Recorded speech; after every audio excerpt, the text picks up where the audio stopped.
stade Étienne de Marceau. Merci Thierry Roland, avec un peu de retard, mais vous avez pu suivre au score ce match passionnant entre la Yougoslavie et les États-Unis, avec un score maintenant de 22 à 22.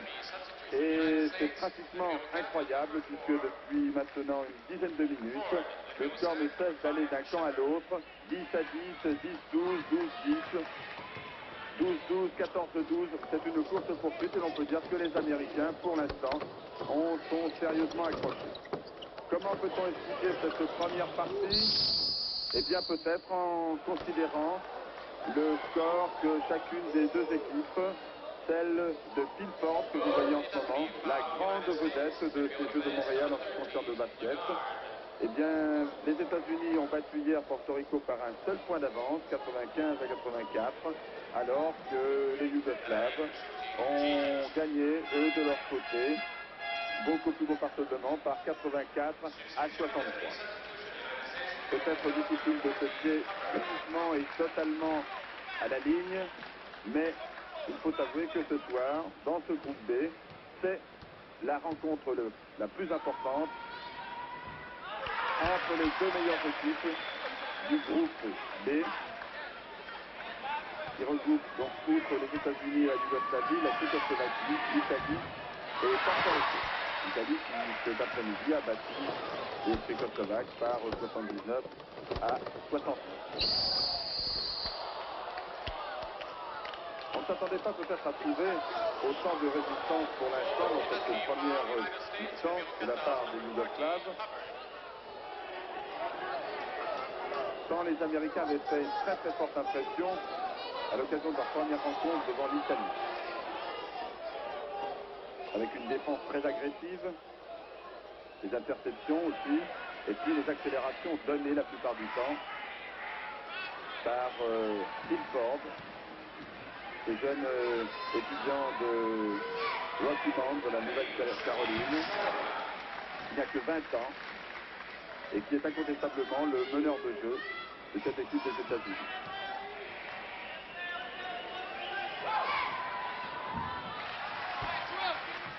Mais ce soir et pour l'instant, les Yougoslaves, qui mènent maintenant, n'ont rien à envier à leurs adversaires.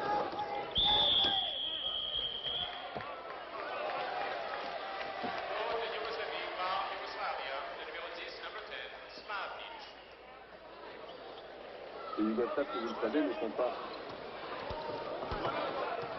totalement des inconnus, naturellement, pour avoir été égalité, pour avoir été finaliste à Mexico au cours des Jeux Olympiques, qui ont battu récemment l'URSS.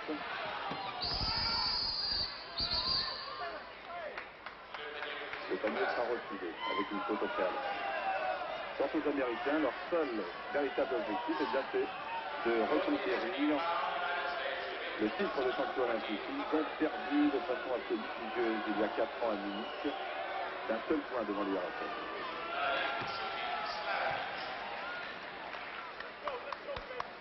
« 52-51, alors que, selon les dirigeants américains, la partie était terminée depuis 3 secondes, mais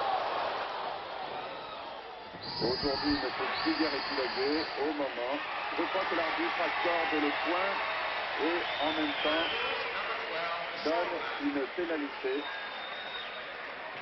aux États-Unis.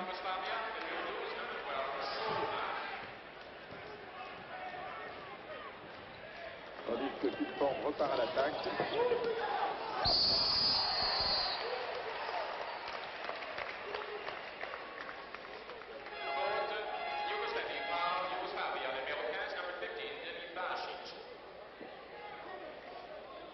Match très animé, mais sans réelle contestation, alors que l'on sait que le problème de l'arbitrage n'est pas totalement résolu en ce qui concerne le basketball. Un double arbitrage qui ne fait pas toujours l'unanimité en raison de la rapidité, de la subtilité, puis des progrès aussi que le basket a fait ces dernières années. Le basket est devenu Un jeu non seulement d'agilité, mais de force. Sans mort demandé par les États-Unis.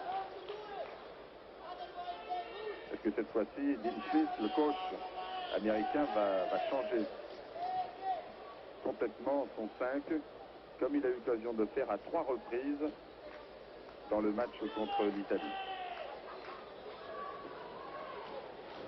La force de cette équipe américaine, en effet, c'est qu'elle a au moins 10 hommes de base autour desquels elle peut très facilement construire son équipe. Tandis que l'entraîneur canadien, dont l'équipe a déjà remporté elle aussi 2 succès, est très attentif à ce qui se passe. Peut-être un peu surpris malgré tout. Car on ne s'attendait pas réellement que les États-Unis, après leur prestation devant l'Italie, soient ainsi accrochés, bien qu'ils aient été aussi accrochés devant Puerto Rico.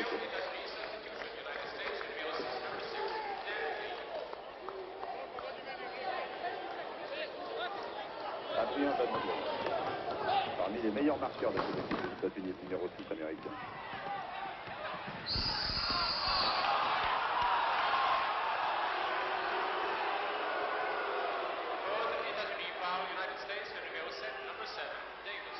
Davis, vous l'avez entendu par le haut-parleur, qui vient des côtés d'une faute personnelle.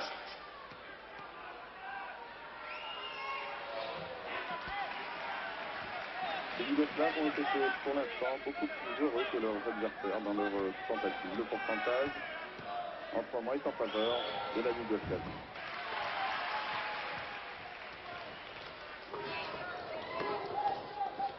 Et aussi le score.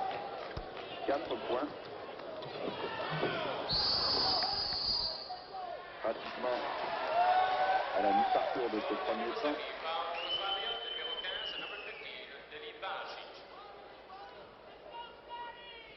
C'est une surprise.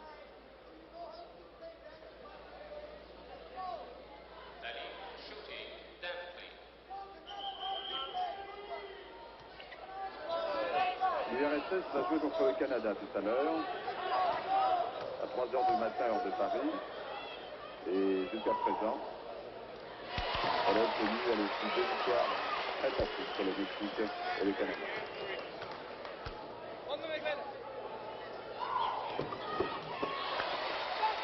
Et pour l'heure, aucun des 2 responsables des équipes du RSS et des États-Unis ne veut savoir ce que fait son adversaire. En espérant naturellement se retrouver dans une bonne semaine pour la finale de la dispute du titre olympique, tandis que la Yougoslavie maintient son écart de 4 points.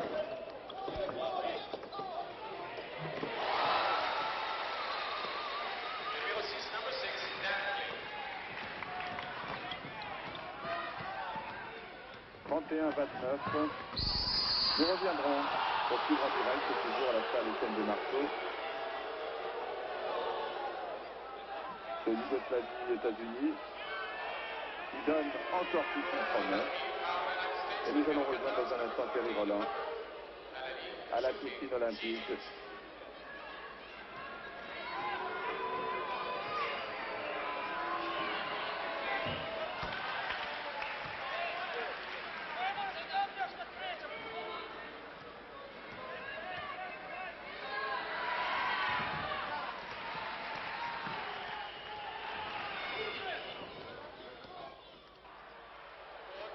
Merci Thierry. 49-47.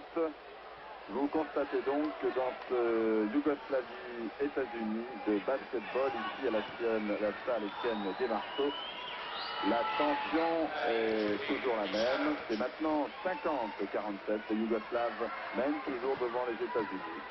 Et ça reste une surprise. 51-47. On revient à un écart qui est pratiquement l'écart sur lequel nous nous étions quittés il y a une dizaine de minutes. 4 points, 2 points d'écart. Les Américains ne parviennent pas à refaire le handicap qu'ils ont concédé autour de la 7e minute et qui fait que les Yougoslaves sont en train pour l'instant de mener à la marque. Je ne dirais pas sur leur victoire car nous ne sommes qu'en première mi-temps. Et en ce moment, le score est donc de 53 à 49, malgré toute l'énergie que dépensent Bill Ford et ses coéquipiers américains. A noter que tout à l'heure, pour l'anecdote, un petit détail, l'équipe américaine, le 5 de base était aussi un 5 noir. 5 noirs dans l'équipe américaine, alors que d'ordinaire, on ne sait si c'est par compromis politique ou parce que les choses sont ainsi, il y a bien souvent 4 noirs et un blanc, puisque 2 hommes, 2 blancs seulement font partie de cette équipe américaine. Pour en revenir à cette partie, vous voyez donc que les choses ne traînent pas, que l'on va d'un point à l'autre et que l'écart reste toujours le même, tandis que pour l'instant, l'arbitre siffle la mi-temps sur le score de 55 à 51, 4 points d'avance donc, 4 points d'avance après ces 20 minutes de jeu sur ce plancher d'Étienne Desmarteaux, où la foule, comme d'habitude, est venue très très nombreuse. Elle savait que le match de ce soir, qui oppose pratiquement les deux meilleures équipes du tournoi, si l'on fait omission de l'URSS, qui elle va jouer dans quelques instants contre le Canada, la foule ne s'est pas trompée. Il est vrai que les épreuves olympiques, quelles qu'elles soient, attirent beaucoup de monde en ce moment à Montréal, sur tous les stades, et même parfois si l'on rechine sur le prix des billets, eh bien, comme ce soir ici, pour ce Yougoslavie-États-Unis, la foule apprécie le très bon spectacle. Pourquoi donc ces États-Unis les Blacks sont accrochés en ce moment? Eh bien, la première raison et la première réponse me semble évidente. Et oui, les choses ont changé en un quart d'heure. Et les Yougoslaves, qui avaient une petite avance de 4 points, mais une très belle avance de 55 à 51, sont maintenant menés 70 à 63 par cette équipe des États-Unis qui a réagi assez vigoureusement et qui maintenant se trouve avec 5 points d'avance, alors qu'il y a eu un petit moment quelques frictions entre joueurs américains et yougoslaves qui ne portent pas tellement à conséquence et qui sont la conséquence quand même de l'épreuve de force que Yougoslaves et Américains ont entamé depuis maintenant près d'1 heure ici à la salle Étienne Desmarteaux. Il semble toutefois cette fois-ci que les Américains qui ont dû lutter et qui ont eu beaucoup de mal à tenir l'égalité, puis ensuite à ne pas trop se laisser distancer, puisqu'ils ont été menés très longtemps de 3, voire de 4 points, ont maintenant repris confiance, ont repris la maîtrise du jeu, et qu'ils pensent que les dernières minutes leur seront plus favorables. Ce sera sans doute une question de conditions physiques, parce que sur le plan technique, pour l'instant, Yougoslaves et Américains se valent pratiquement, sinon qu'on notera dans les derniers moments un peu plus de réussite de la part des hommes au maillot bleu, c'est-à-dire les Américains, contre les hommes au maillot blanc, les Yougoslaves.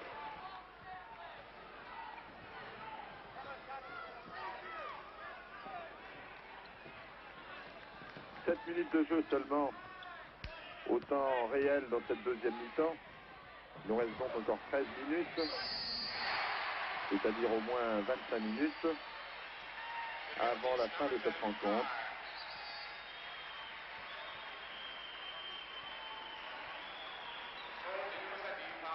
Ah, on ne s'épargne pas sous les paniers. La lutte est très vive. Et les arbitres ont vraiment de quoi faire et ils sont très attentifs. Mais ce qui est curieux, c'est que les fautes personnelles distribuées ne sont pas très nombreuses. Il y en a eu beaucoup plus, par exemple, cet après-midi à l'occasion d'Italie-Tchécoslovaquie.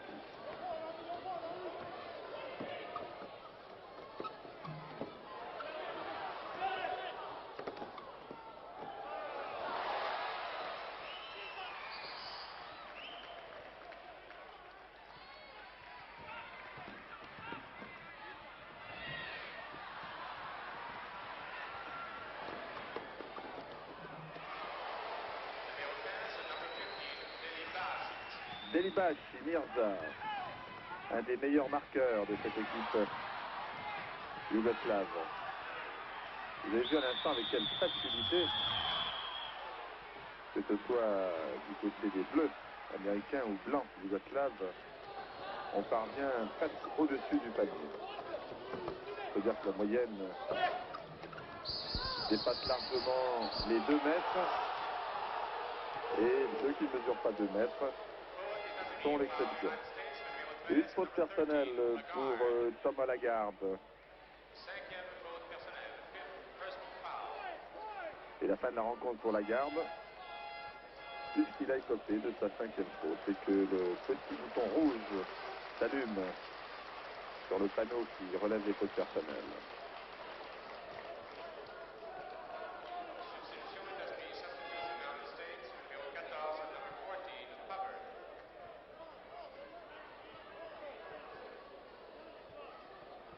Lagarde qui a 21 ans, qui mesure 2 mètres 08 et qui lui est étudiant naturellement, mais cette fois-ci au nord de New York, à Détroit exactement.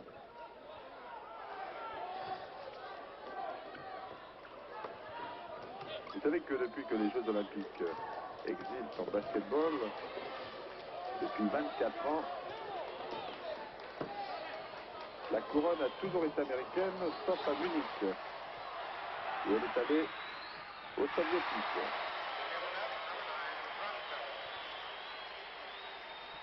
Une occasion que Ernie Grunfeld n'a pas manqué, il ne fallait pas la manquer.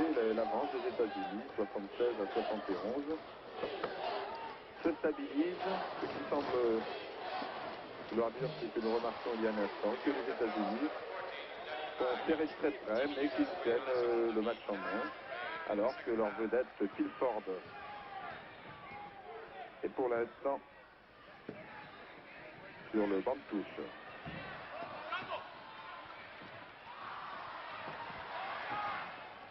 Le coach Dean Smith se garde bien de parler de l'éventuelle finale et de la probable finale que les États-Unis vont disputer contre l'URSS. Mais incontestablement, s'il y a une médaille qu'on voudrait retrouver, et un titre qu'on voudrait retrouver, c'est bien celle du basket.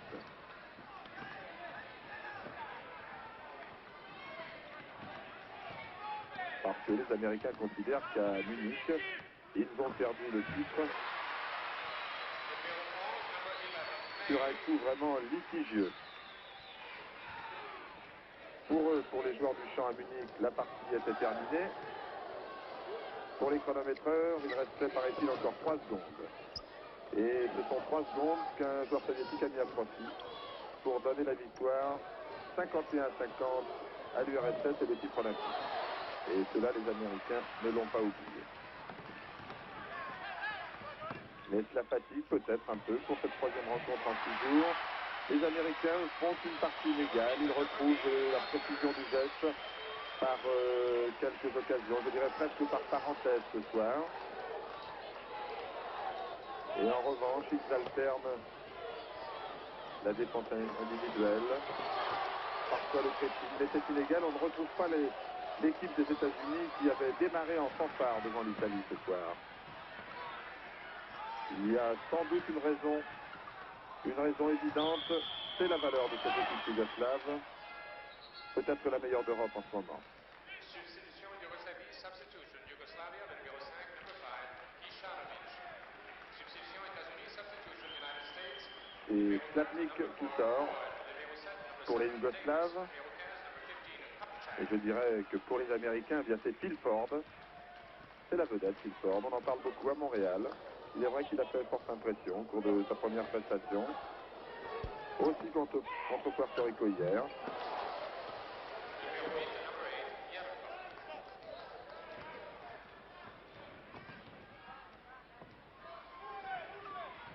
Sans lui, l'équipe de basketball des États-Unis n'est pas tout à fait la même à Montréal.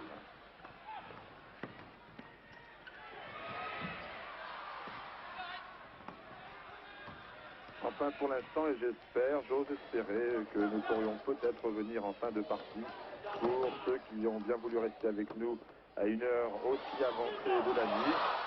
que nous reviendrons ici pour donner le résultat final. Alors que voici 2 points par monsieur Silford, qui nous amène à 78, pardon, 73. 5 points d'avance, me semble-t-il, je n'ai pas perdu ma marque, pour les États-Unis, avant de rejoindre la piscine olympique. À vous, Thierry.